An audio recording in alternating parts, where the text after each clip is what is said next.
Chair thanks the gentlewoman. Chair now recognizes the gentleman from Texas, Representative Babin. Thank you, Mr. Chairman. I appreciate it. And also thank you, Administrator Richardson, not only for being here, but also for your service as a Marine. Thank you so much. The tragic events that took place during the flood in the heart of the Texas Hill Country has shaken us all very, very deeply. But for me and many families in my district, this hit pretty close to home. The Hill Country is home to Camp Mystic, Camp Stewart, Camp Waldemar, Heart of the Hills, many other ones, cherished summer camps. The children at these camps were heavily impacted by the flooding. My family's connection to these camps spans generations. As a matter of fact, my father-in-law, my brother-in-law were there in the 30s and 60s. I was a teenage counselor myself in the 60s. My own granddaughter had just returned from Camp Mystic's first term earlier this summer, and another one of my granddaughters was planning on attending Camp Mystic as well in the second term, but unfortunately, or should I say fortunately, she had a torn meniscus and we had to cancel. I've had 4 grandsons attend Camp Stewart just a few miles down the road, and there are so many more people not related necessarily by blood, but who feel like family to me. It was a cultural thing that went for many, many generations. The entire state mourns the loss of longtime camp director Jane Ragsdale, a woman who poured her heart into shaping generations of young lives, including my own daughters and granddaughters.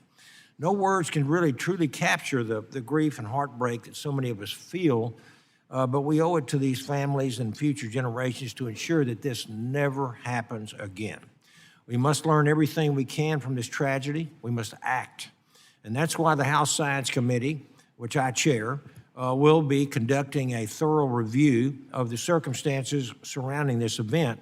And it's also why reauthorization of the Weather Act must prioritize improving weather communication, strengthening coordination with local officials, and accelerating technological innovation.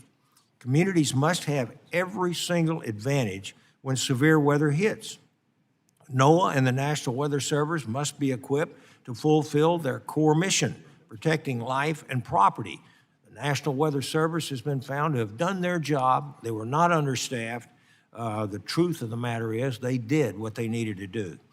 Administrator Richardson, as you know, heavy rains and flash floods are not uncommon in Texas, especially in my own district over on the east side of the state where we've had 7 disaster declarations in 10 years. But the scale and suddenness of this particular event in Kerr County, Texas, demand urgent attention. And here on the Transportation and Infrastructure Committee, where we work closely with FEMA on long-term planning and disaster mitigation, I look forward to working with you and your team to identify gaps, streamline interagency communications, and support smart, data-driven solutions, whether it's investing in flood mapping, modernizing warning systems, or expanding public education. We've got to work together to prevent another tragedy. This flood has changed lives forever. We owe it to every single family, camper, counselor, first responder to make sure that their pain leads to progress.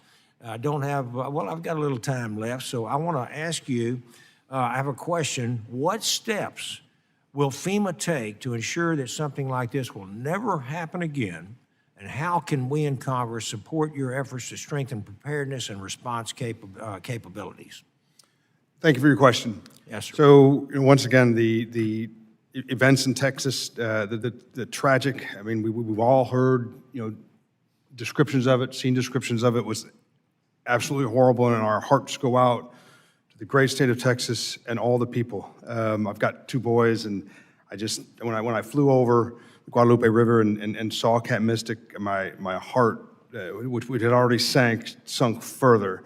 So, and this is how we kind of work this. This is locally led, state managed, and federally supported. So what we do is we work as closely as we can with the emergency managers in Texas and the local communities, and through mitigation grants and resilience and those type of efforts, we work with them to build the best emergency management system we can have. And as you saw in Texas, under the Secretary's leadership and the President's leadership, it worked very, very well.